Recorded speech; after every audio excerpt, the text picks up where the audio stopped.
पांडे का क्या होगा ये तो बात की बात है, मगर जितना हम लोग की जानकारी है उसके मुताबिक बताया जा रहा है कि बीजेपी का प्लान है कि वहां किसी ब्राह्मण कैंडिडेट को ही चुनावी मैदान में उतारे। इसीलिए दो नाम प्रमुख तौर पे आते हैं सामने, जो मनोज पांडे साहब हैं और दिनेश शर्मा भी हैं जो राज्यसभा सांसद हैं, समाजवादी पार्टी की तरफ से थे, वहाँ के मुख्य सचेतक थे, वो आ गए थे राज्यसभा चुनाव के दरमियान। हमने देखा कि वो बीजेपी के समर्थन में आ गए थे, उनका नाम चल रहा है। दूसरा डॉक्टर दिनेश शर्मा जो पूर्व उप मुख्यमंत्री हैं उत्तर प्रदेश के, फिलहाल राज्यसभा के सांसद हैं, उनका नाम चल रहा है। बाकी प्रत्याशी जब तय हो जाएगा, हालांकि अपने ओपिनियन पोल के हिसाब से वो सीट अभी भी कांग्रेस के खाते में जाती दिखाई दे रही है। देखिए, सबसे बड़ी बात है रायबरेली का जो समीकरण है, आप रायबरेली का समीकरण देखिए, अभी तक रायबरेली से कैंडिडेट अपोजिशन से नहीं है। अभी तक ये माना जा रहा था कि सोनिया गांधी के राज्यसभा जाने के बाद वहां से जो है प्रियंका गांधी चुनाव लड़ सकती हैं। सर्वे कहीं ना कहीं हमको लगता है प्रियंका गांधी को लिहाज से है, तो इसलिए कांग्रेस के पक्ष में सीट जाती दिख रही है। लेकिन भारतीय जनता पार्टी किसे उतार दी है?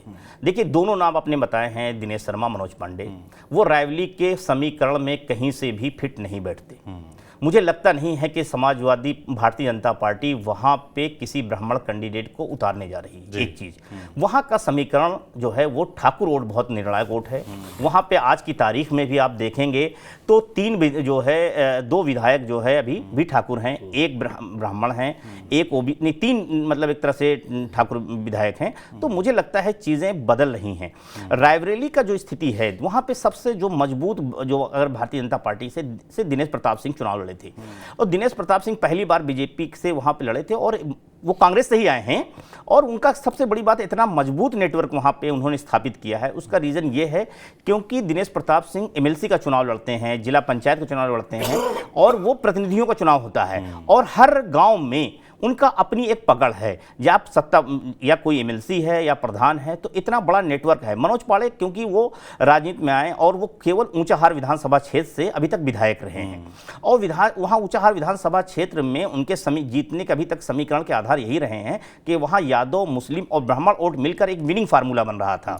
इसके आज तक ऊंचाहार विधानसभा क्षेत्र में कभी भी भारतीय जनता पार्टी अपना खाता नहीं खोल पाई। वो एक ऐसी सीट है कि आज़ादी के बाद से लेकर अब तक भाजपा कभी भी वहाँ जीती नहीं है ऊंचाहार विधानसभा क्षेत्र में।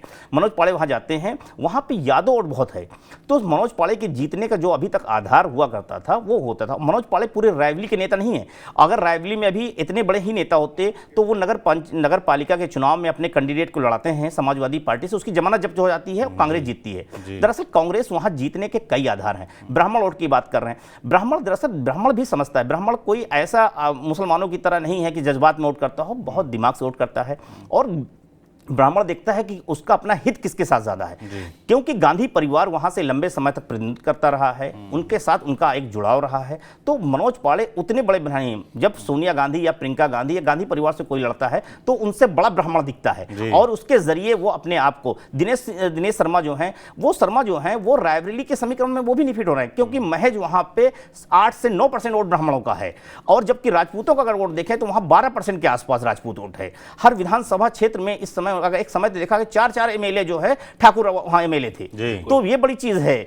तो इस तरह के समीकरण में क्या भारतीय जनता पार्टी इतना बड़ा रिस्क लेगी? और जब रायबरेली में ठाकुर बनाम ब्राह्मण का बहुत लंबे समय से एक दूसरे के खिलाफ जो है प्रतिनिधित्व भी रही है, तो जब जैसे ही अगर वहां पे कोई ब्राह्मण कैंडिडेट बीजेपी देगी तो मुझे नहीं लगता कि ठाकुर जो है उनके साथ उस तरह से जुड़ पाएगा जिस तरह से 2019 के चुनाव में दिनेश प्रताप सिंह के साथ खड़ा रहा है। तो ये रायबरेली की स्थितियां हैं, और वहां सबसे बड़ा देखिए अगर जीतने का एक और है कि रायबरेली में 5 विधानसभा क्षेत्र हैं, 5 में से 4 विधानसभा क्षेत्र जो है समाजवादी पार्टी के सेटिंग एमएलए हैं, एक जो है बीजेपी के सदर जीते हैं, और अदिति सिंह बहुत मामूली वोट से जीती थी, वरना 8,000 वोटों से जीती थी, वो भी केवल जो वहां समाजवादी पार्टी कैंडिडेट लड़ रहे थे उसकी महज एक छोटी सी चूक में वो जीत, वरना वहां पे वो भी सीट समाजवादी पार्टी जीतती हुई दिख रही थी। इसीलिए समाजवादी पार्टी रायबरेली में एक समय चुनाव लड़ने की प्लानिंग भी कर रही थी, लेकिन जब वो कांग्रेस के साथ अलायंस हुआ तो वो सीट उसको शेयरिंग में देनी पड़ी। तो बीजेपी के लिए रायबरेली थोड़ी सी आसान है। ऐसा नहीं कि रायबरेली में बीजेपी जीती नहीं, रायबरेली में बीजेपी जीती है, लेकिन बीजेपी तभी जीती है जब उसका चेहरा जो है कोई ठाकुर कैंडिडेट रहा है।